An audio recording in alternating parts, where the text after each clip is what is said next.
All right, good morning. Another beautiful day in Western North Carolina. And we are almost done with the sheathing. We still have this back wall to finish. We only have a few sheets that we have to do. But we figure that we're going to work on the roof instead of finishing that. Just because we want to take advantage of the perfect weather.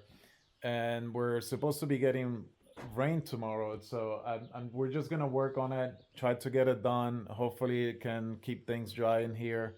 I'm not too crazy about height, so this is gonna be interesting, but I think it'll be fine. I think I have two rules. Number one, don't fall, and number two, don't be an idiot. So I think if I stick with those two rules, I think I'll be fine. Maybe there's a third one. Just do it. Nike. I almost broke rule number two, and I was being an idiot. I don't think I can measure from the bottom. I have to measure from here in an angle, because since this is going in an angle, it's not going to be the same measurement as the bottom. So almost made a dumb mistake. All right, so I'm going to try this again. Where's my laser? Okay, this way. So let's see if I can. See if this works. Yeah, I had to put the phone down because I shake too much. So I have 181 and 116. I don't know. I guess that makes sense. Let's write that down. 181 and 116.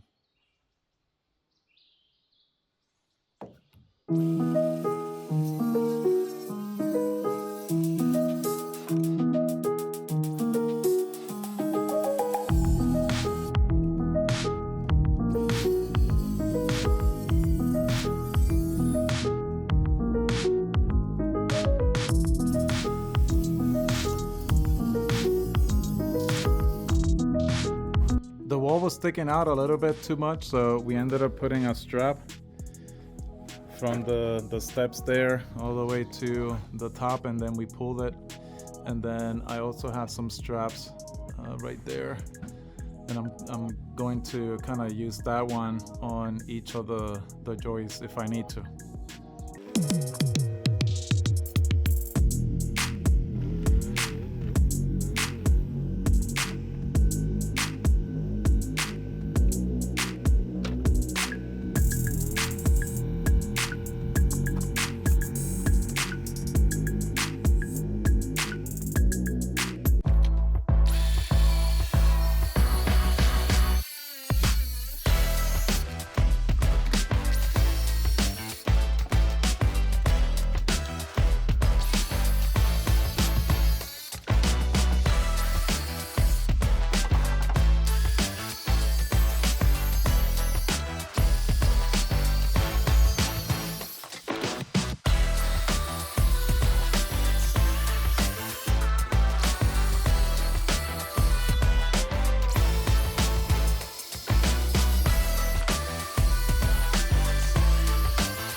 We're not done building and we already have tenants.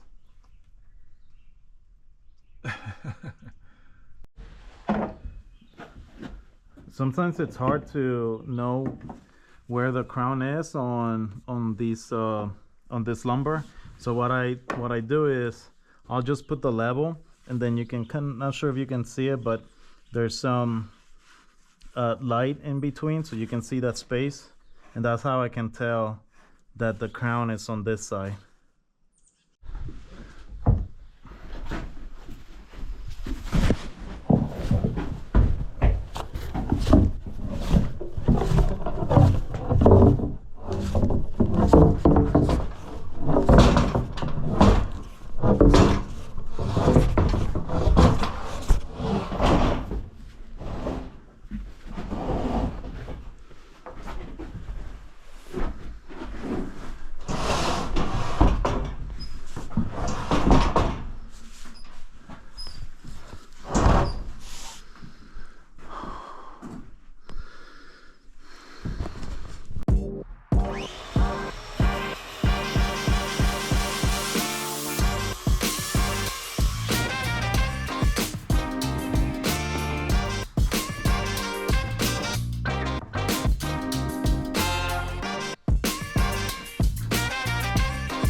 no battery.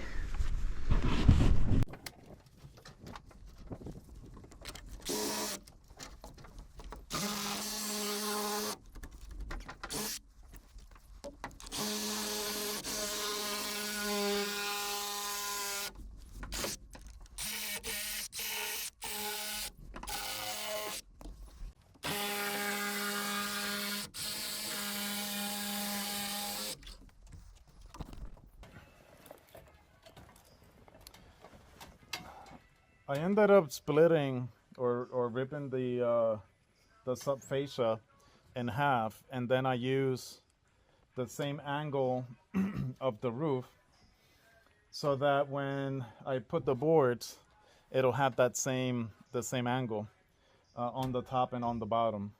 So I went a little bit higher so that when I bring the board down, it'll stay there. This one has to come down a little bit. But the idea is so that the sheathing, the roof sheathing, will just slide, and then this piece will hold it. That way I don't have to be struggling trying to hold the sheathing. I'll put zip tape over this so that it's like completely waterproof, and then I think it'll be fine. But yeah, I think the splitting it, cutting it in half, I think it's a good idea when you're doing this. I'm not sure if I'll do the other sides because to me the biggest concern was just holding the sheathing on top of the roof. I don't want to put the sheathing and then have them slide. All right, the moment has come. We are ready to start putting the sheathing on the roof. We're done with all the rafters. We did some blocking. And yeah, now we're ready to start putting the sheets. It's going to be interesting getting the sheets all the way up there, but I think we have a plan. All right, to get the sheets all the way up to the roof, we created this sort of a ramp slash easel, I guess. So the plan is to just bring the sheets, put them in here, and then slide them. It's a little bit kind of tricky because we're kind of high. Yeah, these boards were already starting, I think, to get a little bit messy. Hope they're still good. But yeah, we're gonna give this a try, push them over and see if we can get them there. Ready? Go. Stay straight.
in it later. When we first started with the project, we knew that we needed power because we're completely off grid here. We saw a video from Matt Prowse on this Hysolis Apollo 5K, and we ended up purchasing it. I really love this thing. It has everything that we need. It has multiple 20 amp outlets. It has 6 of them. It also has a 25 amp. It has multiple DC ports. It also has USB. It has a Type C, which I like using a lot. On the top here, it has this nice wireless charger for your phone, which is nice. I could just place my phone there and charge it. And then it has this nice LCD screen, which I can take out. I like that I can grab it, and if I need to do something with it, turn off the AC power or just look at the input, I can do that. But yeah, this thing is built solid. I highly recommend it. I'm actually planning on purchasing the expansion battery, which you can add to this. You can purchase these separate wheels. We ended up going with the smaller wheels. They have another set which you can use to wheel the battery outdoors if you need to, but we went with the smaller ones. And then I'm also using 4 solar panels. I think they're 410 watts each, and they just create a lot of power for us. So we're super happy with this setup, and I am planning to continue to expand on it. Go to hysolis.com and use discount code LE Towers for 5% off.